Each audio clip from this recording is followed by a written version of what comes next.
What is up, guys? We are back again with another one of these smaller discussion episodes. Hopefully, this one will be quite quick and quite succinct. I think we talked about something similar to this before, but it has been a question that we've got in a few times over the last few weeks, which makes sense given the fact that we are in the summertime now, and especially in Ireland at least. We've had some really good weather the last while, so people are kind of thinking of this question.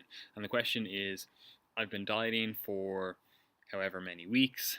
I've lost X amount of weight, and I'm kind of wondering, what do I do next? Like, how do I transition from what I have been doing into what I need to do after that? Because yourself, you hear all these horror stories of people, binge eating after they've dieted for so long and essentially losing all the hard work that they've put in because they don't have a plan of action for after their goal.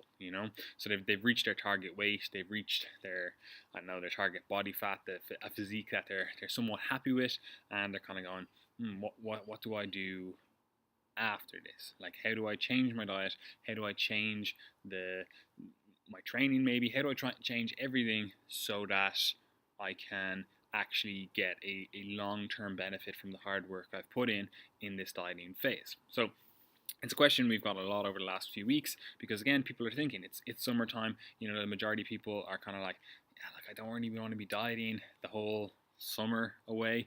I want to have a little bit more freedom in my food choices, especially with this weather.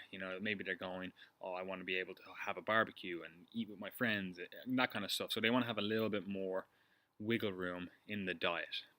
So this one is actually a pretty straightforward one to do. However, you have to realize, first of all, you need to have your goals actually laid out. And what I mean by that is, you can't just go, oh, I want to transition out of this diet phase, and that be your goal. You need to have a shorter slash longer term goal. Like, what are you moving towards?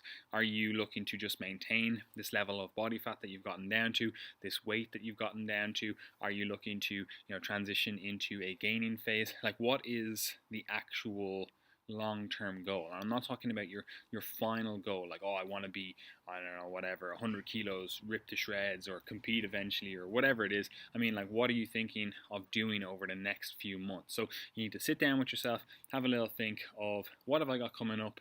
What events have I got coming up? What things have I got coming up that maybe I would like to look a certain way for, or perform a certain way for, or whatever it is. And then you can start planning your strategies, your dietary strategies, to actually achieve those goals.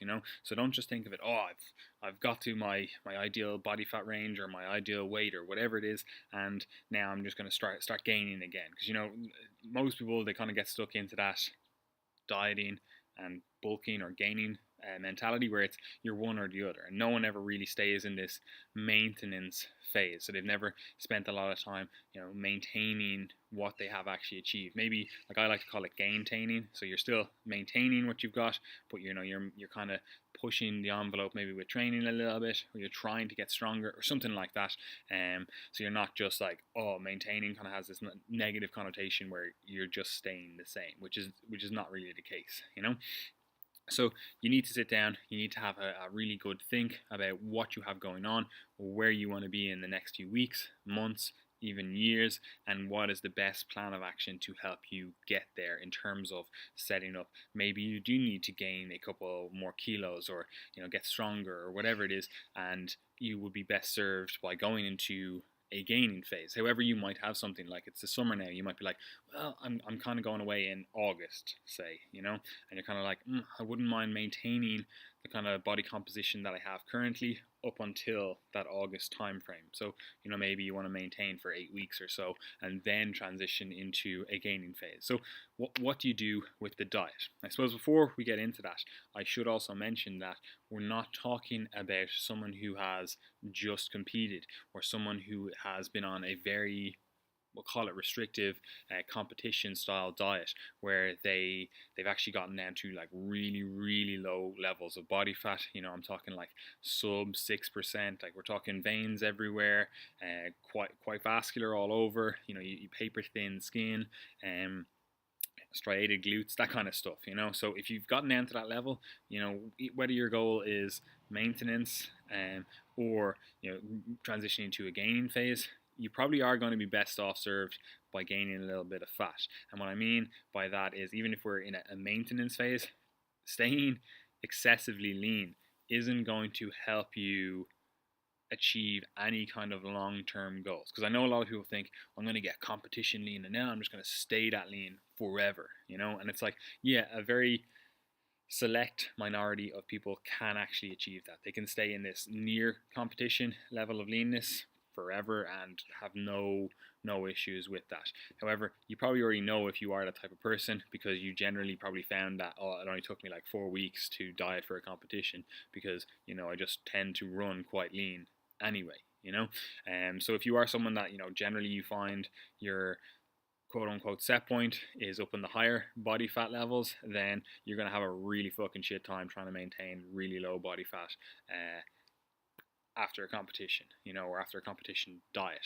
So if you have competed, or if you have been on a competition style diet, or a diet that gives you a competition style outcome in terms of very low body fat, then you probably are going to be best served by gaining some weight, and it doesn't have to be excessive. And I'm not talking about going on some sort of binge and going, oh yeah, I put on 10 kilos in a week. That's not what we're talking about. But bringing the body fat up to even the lower end of your kind of set point range. Like maybe you normally hang around 12% and you're now down at 5%, and your body has been struggling a little bit. It's been fighting back against you. Energy has been a little bit low. Performance hasn't been great. Maybe your libido has been down a little bit. So bringing yourself up maybe to that lower end of the range for you, that 8%, where you still look great. You still have, veins everywhere. You maybe just don't have striated glutes. That's probably going to best serve you long term, whether you want to maintain or gain. And yeah, I realize you're not maintaining if you are gaining. If you are going to be in this, I want to be hyper lean, super lean, then you probably aren't going to have a good time for a long time. It can be done. If you say, I've got a competition at this date and I have another competition in 2 months, yeah, you can probably maintain for that. You're just going to have a shit time doing it, and it's probably not worth it. But yeah, if you are in this kind of competition lean level, gaining a little bit of weight first initially will probably suit you or serve you better. Then once you get down to a kind of more quote unquote acceptable level of body fat, kind of we'll call it arbitrarily the 8% body fat kind of cutoff range.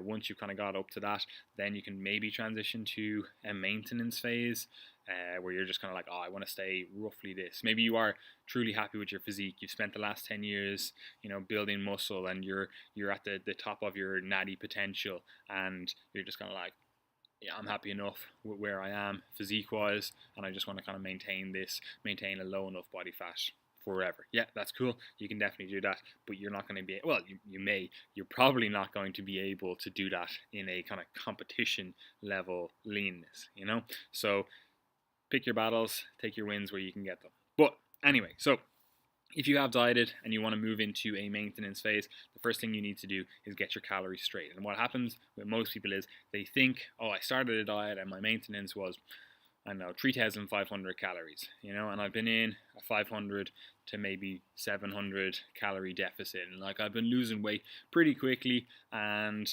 it slowed towards the end, and I wasn't losing weight quite as quickly. So then what they'll do is like, my maintenance is 3,500. So they bring it back up to that, and all of a sudden they start gaining weight, and they're like, oh no, my metabolism is broken. I fucked myself up.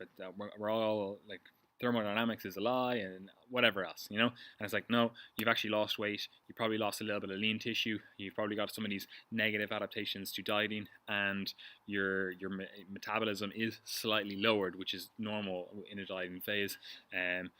And as a result, your maintenance calories are actually just a little bit lower than you thought they were. So the first issue you're going to encounter is actually setting your maintenance calories, and it's kind of one of these things where yes, you can use an online calculator. However, you're probably going to find that it gives you some random number that doesn't reflect where you're truly at, so you might be like, oh well, I was dieting on 2,500 and you were losing weight, and then you pop your stuff into this calculator and it goes, your maintenance is 2,500, and you're like, well, it's clearly not, because I was losing weight when I was on 2,500. So the best way I've found is kind of more of a hit and miss one, but it kind of gives you a little bit more accurate one than just some random online calculator.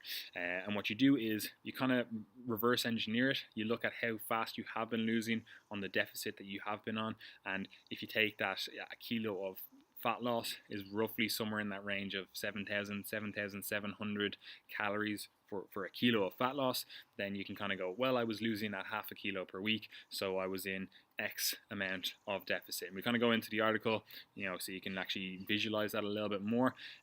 But you can kind of reverse engineer that and then set your calories from there. So if you know, okay, I've been in roughly a 500 calorie deficit, I've been losing whatever, half a kilo per week or whatever that equates to.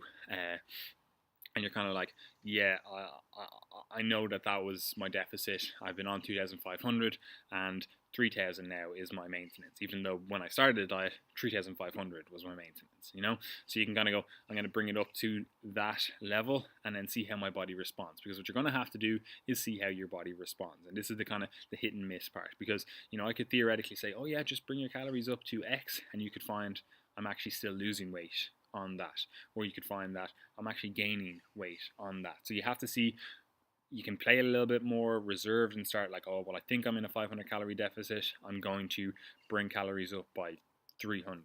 However, what I will say is if you're still in a deficit, you're still in a deficit. So it doesn't matter if you're in a 500 calorie deficit or a 200 calorie deficit, you're still in a deficit. And this is what people will do with this kind of reverse dieting. They'll be like, oh, I bumped calories up by 300 and I'm still losing weight. Like, oh, I'm just getting my metabolism fixed and it's on fire, etc., whatever else. And it's like, no, you're just still in a deficit. You're just in a smaller deficit than you were in.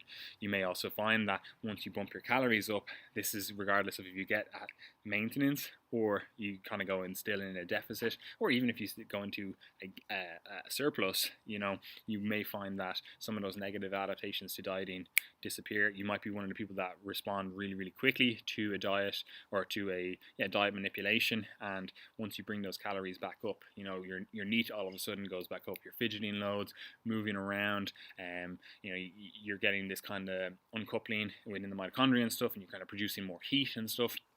So you might notice that all these negative adaptations to diet just disappear for you really, really quickly, and all of a sudden you start losing weight again. So even though you were theoretically at your maintenance, you're actually now in a deficit because your metabolism has increased just that little bit, So it is a little bit of trial and error. There are going to be bumps along the road. However, whether you want to transition to a maintenance phase or a gaining phase, I still recommend finding this maintenance level and staying at that maintenance level for 2 to 4 weeks at the very least, because it gives you two things. It gives you, first of all, the ability to kind of go, okay, well, this is actually dialed in where my calorie level is at, so you can account for things like upregulation of NEAT, you can account for things like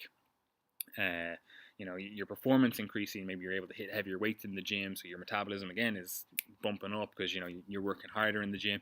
The cardio that you're doing, etc., is more intense, whatever it is, so you can kind of account for that. You can kind of go, okay, well, I thought it was this, it's not this. Then the second thing it gives you is an ability to know where you're at, so you can know where you're going. So if you just go, okay, well, theoretically I'm in a 500 calorie deficit and I want to move to a gaining phase, and then you just bump up calories 800, say. So you think you're in a 300 calorie surplus. You might actually be in a 500 calorie surplus, and then all of a sudden you're gaining more weight than you thought you would, or gaining at a faster rate than you thought you would, which, yeah, fine, it's cool, no issues, because you're very, very lean, and once you start gaining fat, you're like, well, I don't really notice it. But then all of a sudden, 2-3 months down the line, you're like, well, why am I gaining an excessive amount of body fat and not gaining an excessive amount of muscle, which is what you probably thought you would gain, So getting to maintenance calories, first of all, is going to set you up whether you want to go into a gaining phase or if you want to just maintain that for, I don't know, the next couple of weeks, months, years. So finding your maintenance is the main thing you need to do, which again is a little bit of trial and error. You can use an online calculator, but realistically, your body is going to respond how your body responds, and you need to make kind of outcome-based decisions. So if you have been in a 500 calorie deficit and you bring it up 500 calories and you still notice you're losing weight, then you're not in a deficit, or you're still in a deficit and you're not at maintenance. So you will have to adjust, and vice versa. If you bring it up 500 calories and that's supposed to be your maintenance, and all of a sudden you start gaining weight, then you're not at your maintenance. The other thing that should be said is you are likely to gain some weight initially, right? And this kind of fucks people's heads, because it kind of brings in this extra variable where you're like, well, am I in a surplus now, or is it just the natural response to this increase? So your body will it will retain a little bit more water, especially if you've increased carbohydrates, and your body will retain a little bit more glycogen. So you'll probably look better for the increase in weight on the scale, which you'll probably get 1 to 2 kilos as soon as you bring the calories back up. So don't be emotionally attached to that figure on the scales, even though if you are maintaining, you would think that, oh, I'm just going to maintain my exact weight. Well, if you eat more and you have more water retention, even if it's intramuscular or intermuscular, where you're actually holding it and your muscles look better, then it can kind of mess your head, because you're like, visually I look better, but I'm emotionally attached to this number on the scales, which is now 2 kilos heavier. So you do have to put that into account, or take that into account, and kind of contextualize that, yes, I've increased my calories, so I'm going to be able to retain a little bit more glycogen, a little bit more water in the muscles. So most of you people are looking for a physique outcome, so I wouldn't be only looking at the scales to track that. And we've talked about that before. The scales isn't a great representation. Yes, it's a tool, but it shouldn't be used to make all your decisions. So you are going to notice some initial weight gain, even if you are at maintenance calories. However, after the first week, that should kind of have settled itself, especially if you're a little bit more consistent with the tracking, because what people will do is like, oh, I see the scales going up, I'm going to just drop calories today just to see what happens, and then it goes down, and then, okay, yeah, I'm cool with that, and then you bring it back up to maintenance, and you kind of start messing around with it. So once you're consistent with your calorie level, then you will know roughly after a week, 2 weeks for some. Again, this is why I suggest staying at that maintenance level for 2 to 4 weeks, so you can get a better idea of where you're at and how your body is actually responding. So that's generally what I will recommend. So don't get attached to that, oh, I have to be on this and I have to weigh this much. Even if I'm moving to maintenance, you are going to gain some weight. Water, glycogen, you're probably going to look better for it. Some people do find that, at least initially, they do get this kind of film of water where, maybe they're not as visually appealing. They're not seeing their shreds anymore. Generally, this is just the water rebalancing, the water level in your body rebalancing. So it takes like a week, 2 weeks to kind of find or settle into a nice pattern. Especially if you find you are a more watery person, you find you do hold a lot of water under the skin or whatever, 1 to 2 weeks, you'll kind of find how your body has settled. You'll be able to more accurately see how the scales is representing your actual rate of gain or rate of maintain. So yeah, 1 to 2 weeks at maintenance, that's what I would 2 to 4 weeks at maintenance, and that's what I'd recommend for the majority of people. And then you can start thinking about your more long-term goals. So if you want to just maintain, you'll have an idea of where my calories need to be to actually stay roughly at this weight, at this body composition, and it will take a little bit of tweaking as you go on through the months, especially if you want to maintain for like the entire summer or something. You're kind of like, well, my activity level will obviously vary. If you're doing more activities, hikes, that kind of stuff, you're obviously going to have a little bit more NEAT some days, so you will notice there's a little bit of variability, but that's going to be the same as when you were dieting. So it does take some outcome-based decision making, but you should be able to make those decisions quite easily once you're roughly at your maintenance. You might be, 30 calories over your maintenance. You might be ever so slowly ticking up in weight, or vice versa, ever so slowly ticking down in weight. But you will be able to see that trend. And if you want to transition to a gaining phase, then it's as simple as, okay, now I know where my maintenance is. I'm going to I want to gain at X rate, and again you can kind of reverse engineer it a little bit and be like, I want to gain roughly this, so you can be in whatever kind of surplus it needs to be. We have an entire ebook on this if you want to get into. I think it's called the Living Lean series or whatever. I think it's that. So you can always go into that, or you can just listen to this podcast and get the information that you need. I want to say there's something else I need to say, but I can't remember it.